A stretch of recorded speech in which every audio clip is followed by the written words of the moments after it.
Baie welkom hier so by ons. Baie dankie dat ons weer met hom 'n tyd kan maak en opneem. Vir die van julle wat nie vir Dominee Hein Kotse ken nie, hy is 'n kampvegter vir die gay-regte in die NG Kerk en hy is al 20 jaar daarmee besig. Dis 'n voorreg dat ons weer 'n bietjie kan gesels hieroor. Dominee, as ons begin by Genesis 19 vers 5 van Sodom. Hoekom verwys die mense na gay mense as sodomiete en hulle het sodomie gepleeg as ons weet wat eintlik in Sodom gebeur het? Goed. Sodom is dalk een van die gays hierdie etiket wat gays vandag kry met Sodom. En om te sodomiseer en wat ook al, is een van die onregte. En eintlik is sommer begin om te kyk wat is nou eintlik verkeerd by Sodom. Moet mens sommer gaan kyk met Abraham wat met die Here geredeneer het oor en gevra dat hy genadig moet wees teenoor Sodom. En het hy begin by 50 en 45, 30 en selfs by 10, tot die Here ons het as daar 10 regverdiges is. So dit gaan oor die regverdigheid. So dit gaan weer oor die onreg.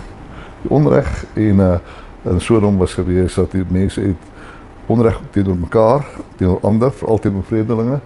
En die hele storie van dat by Sodom, toe die 2 engele daar gekom het by Lot, en hy herberg gegee het en hulle beskerm het. Gasvryheid was in die Midde-Ooste 'n absolute noodsaaklikheid. Want dit is 'n harde wêreld, mense beweeg, hulle beweeg per voet op met 'n donkie of 'n ding. Dit is warm en hulle is gevaarlik. So mense moet hulle inneem. En so daarom het hulle ingeneem, maar die Sodomiete was juist nie gasvry nie. Hulle het hulle op hulle plek sit. Hulle wil dat hulle plek ken. Mens moet eintlik 'n klomp vrae, simpel vrae vra. Ja. As dit nog gaan wees oor gay wees, wil jy gaan vra, is dit moontlik dat 'n hele dorp se mans gay kan wees? Dit sou baie uniek gewees het. Ja, dan sou dan die kinders en vrouens wat het die vrouens dan gedoen. Ja. En so hierdie gaan dan net doodgewoon oor onreg. Ja. Onreg wat gepleeg word en dis wat oor gegaan het. Maar miskien moet ons nou ook daarby begin om dit te verstaan saam met die teks wat sê Levitikus wat kom praat oor as 'n man by 'n man lê. Daaroor gaan dit oor die rol van die vrou. Dit gaan oor Lot sy dogters wat hy aanbied. Dis klink vir ons vreemd. Ja, want as dit oor gay gaan het, dan sou hy nie die dogters aanbied nie. Ek meen hy was deel van die dorp se mense. En die hele ding van die dogters gaan oor die posisie van die vrou. Dit is maar baie laag geweest. En daarom moet mens maar begin by die beginsel van die skepping. Maar nou kom dit juist weer met die hele ding in oor die vrou.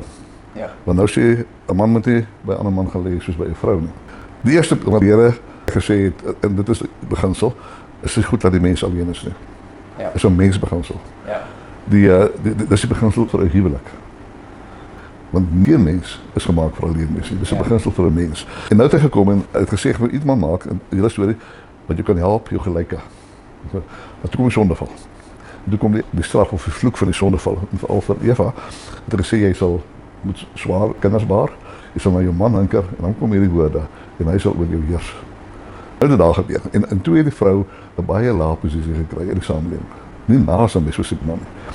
En nou is die beginsel van lyk vir my, as 'n man by 'n man gaan lê soos by 'n vrou, dan maak jy van my man 'n vrou. Jy maak hom baie laag. Ja. Nou moet ons gaan vra maar hoe lê jy by 'n vrou?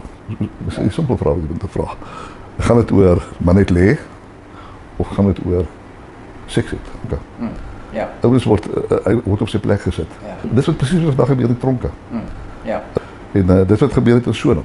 Hulle word op 'n plek gesit. Ja. Dat was 'n glad nie hulle met mekaar gemeenskap het. Ja. Hulle moet verkragt word. Ja. En dit wat gebeur vandag, die hele onreg met plaasmoorde, as 'n ou tannie verkragt word. Dit gaan glad nie oor liefde nie. Ja. Dit gaan oor hierdie onreg. Ja. En dis oor hierdie onreg wat die Here kom en dat Sodom en Gomorra dan vernietig moet word. Wat Abraham pleit vir hulle, as hulle maar net 10 is, so sê die Here, as hulle maar net 10 is, sal ek hulle spaar. Daar was eers 10 nie. Ja. Soos daai voorbeeld wat Dominee nou sê het van die ou tannies wat hulle verkragt. Dis 'n baie traumatiese voorbeeld om te noem. Dit gaan glad nie oor nie. Hoekom sal iemand 'n ou tannie van 80 of 90 wil verkragt? Ek meen dit is letterlik net om te vermoed. En dit is presies wat in Sodom gebeur het. Ja. En dit is presies waaroor die Here kom in hierdie onreg. Ja. Oor hierdie geweld en hierdie onreg wat gebeur word teenoor onskuldige mense. Ja. So baie dankie Doel. Baie dankie dat julle ingeskakel het. Skakel gerus weer volgende week in vir episode 3.